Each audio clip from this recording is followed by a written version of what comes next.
Every master of manifestation, from the mystic rooms of 1950s New York to the quiet laboratories of Texas, has agreed on one singular, inescapable truth. To change your life, you must first change your state. Not your habits, not your circumstances, not even your actions. Your state, the invisible atmosphere of your inner world from which all outer conditions are born. But here is where the great teachers diverge. Each one reached into the darkness of the subconscious mind and pulled out a different lantern. Each one gave it a different name. Each one swore by a different path. Neville Goddard called it the state akin to sleep, SATS, a sacred threshold between waking and dreaming, where the seed of assumption finds its most fertile ground. Jose Silva called it the alpha level, a measurable, reproducible frequency of the human brain, 7 to 14 cycles per second, where the inner screen of the mind becomes luminous and receptive. And Christian D. Larson, the most overlooked titan of the New Thought movement, called it the great within. Not a technique, not a session, but an entire kingdom of power residing at the core of every human soul, waiting to be permanently inhabited.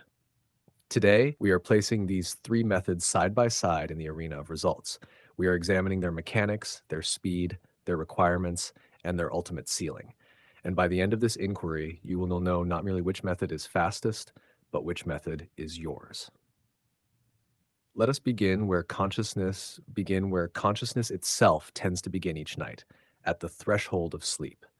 Neville Goddard was born in Barbados in 1905, and he brought to the Western world a teaching so radical, so internally demanding, that even a century later, it continues to overturn the assumptions of millions. His central claim was not metaphorical, it was literal. Consciousness, your awareness, your I am, is the only reality, and the subconscious mind is the womb of all physical experience. Whatever you impress upon that womb with sufficient feeling and sufficient repetition must, by a law as reliable as gravity, extrude itself into the world of form. But how does one impress the subconscious? This was Neville's great contribution. This was the crown jewel of the law of assumption. He called it SATS, the state akin to sleep. Neville observed, through decades of study and practice, that there exists a brief and extraordinary window each night just before the conscious mind surrenders to sleep. In this window, the critical faculty, that skeptical, analytical gatekeeper of the waking mind, begins to dissolve. The body grows heavy. The thoughts grow loose. The boundary between the imagined and the real becomes thin as paper. In this state, a suggestion does not encounter resistance.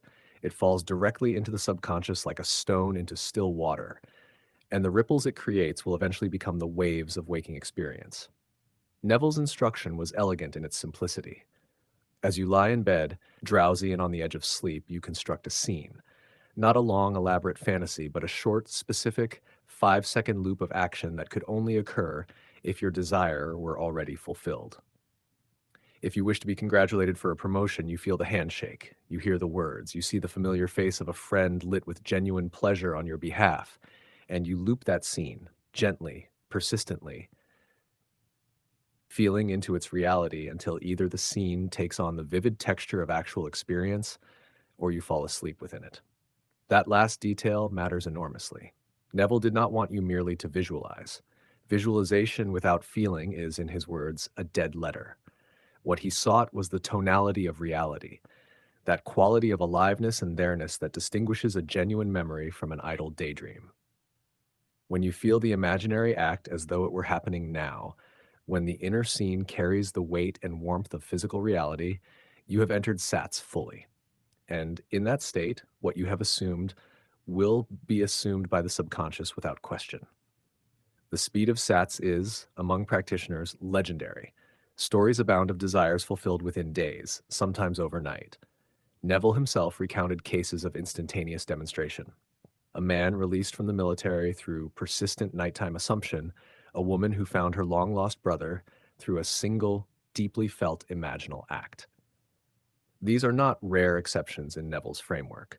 They are the expected consequence of a law operating with perfect consistency.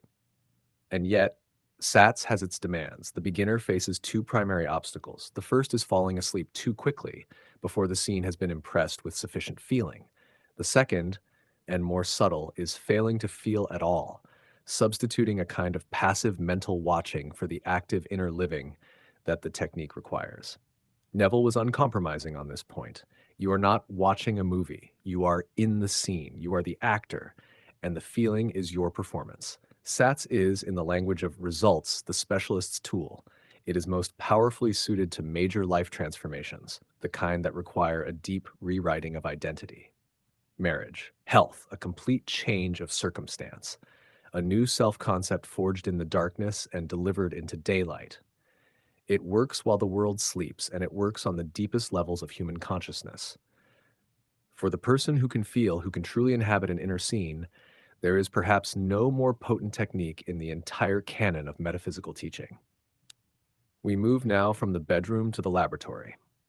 Jose Silva was born in Texas in 1914, the eldest of a large and impoverished family. He educated himself, he trained himself as an electronics technician, and it was through the lens of electronics, of frequencies, of signal and noise, of measurable phenomena, that he eventually came to study the human mind. He did not begin with mysticism. He began with a question that any engineer might ask. If the brain operates on electrical frequencies, what happens when you deliberately change the frequency? What he discovered over more than 2 decades of research, first with his own children, then with thousands of subjects worldwide, became the Silva mind control method, later known simply as the Silva method. And at the heart of that method was one foundational principle, the alpha state. When the human brain is in its ordinary waking condition, alert, analytical, processing the demands of the external world, it operates at what researchers call beta frequency, approximately 14 to 30 cycles per second. This is the frequency of logic, of deadline and decision of the left hemisphere in full command. It is useful, it is necessary, but it is not, Silva discovered, the frequency at which the mind most powerfully influences reality. Drop that frequency to between 7 and 14 cycles per second, and you enter alpha. This is the frequency of light relaxation, of daydreaming, of that pleasant Sunday morning state when you are awake but unhurried. And Silva found that at this frequency, something remarkable becomes accessible. The inner screen of the mind, the faculty of creative visualization, becomes dramatically more vivid and responsive. Intuition sharpens, healing accelerates. Solutions to problems that seemed intractable in beta become suddenly, almost embarrassingly, obvious and most relevant to our inquiry. At alpha, the conscious mind and the subconscious mind are in closer communication. The bridge between intention and impression is shorter. What you place on your mental screen at alpha tends to manifest in the outer world with a consistency and speed that beta state wishing simply cannot match. Silva's entry technique was brilliantly engineered for the practical mind. He called it the 3-to-1 method, and it is, in essence, a ladder of descent. You close your eyes. You cast your gaze upward at an angle of approximately 20 degrees behind your eyelids, a physical position that, Silva found, reliably encourages the brain to shift toward alpha frequency. You breathe slowly, and you count backward from 3 to 1, with each number accompanied by a deepening of relaxation and the quiet mental suggestion, deeper, healthier level of mind. That counting, that simple, sequential, logical structure is the key to why the Silva method is widely regarded as the fastest technique to learn.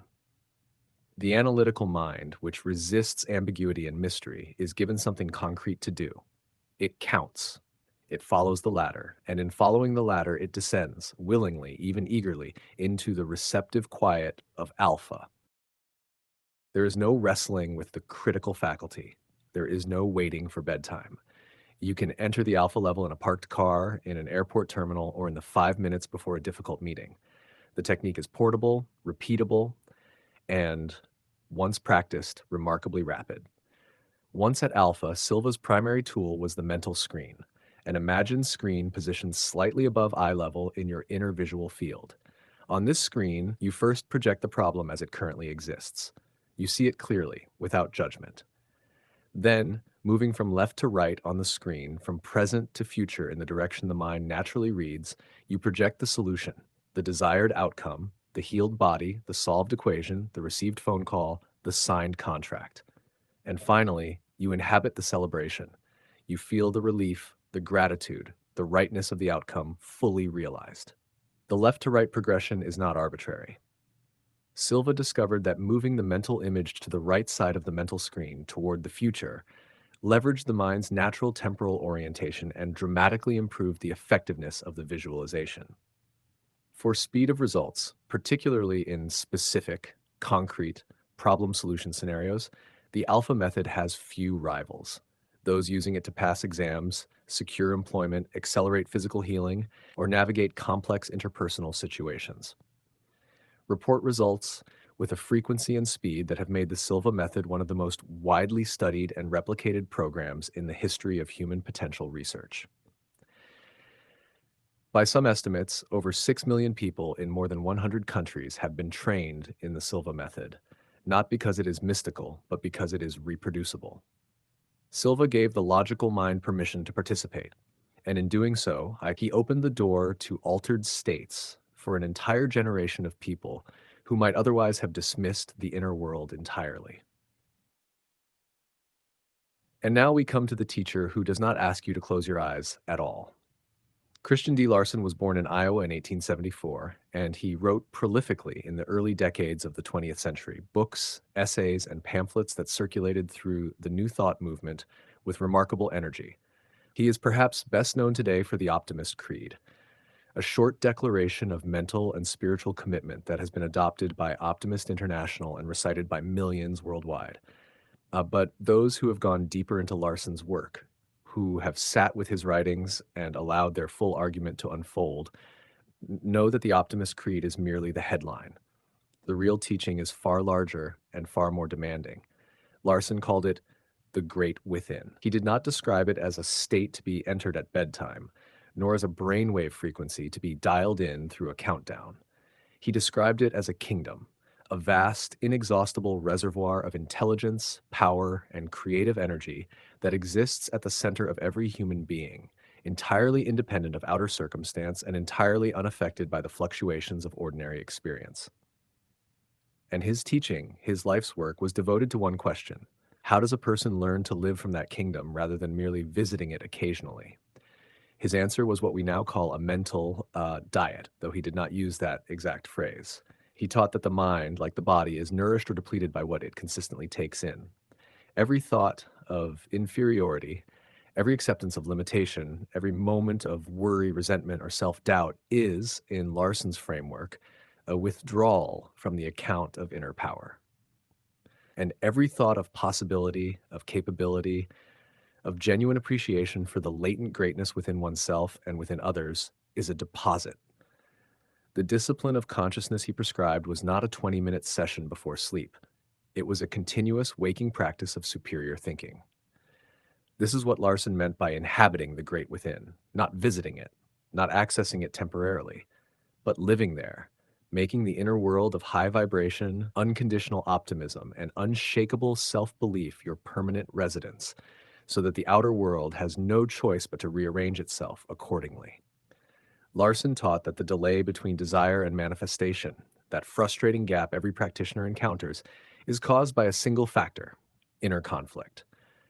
When what you consciously desire is contradicted by the deeper atmosphere of your habitual thought, the subconscious receives a mixed signal. It attempts to manifest both the desire and the doubt simultaneously. The result is either no movement at all or a slow, inconsistent progression that exhausts the practitioner before the result arrives.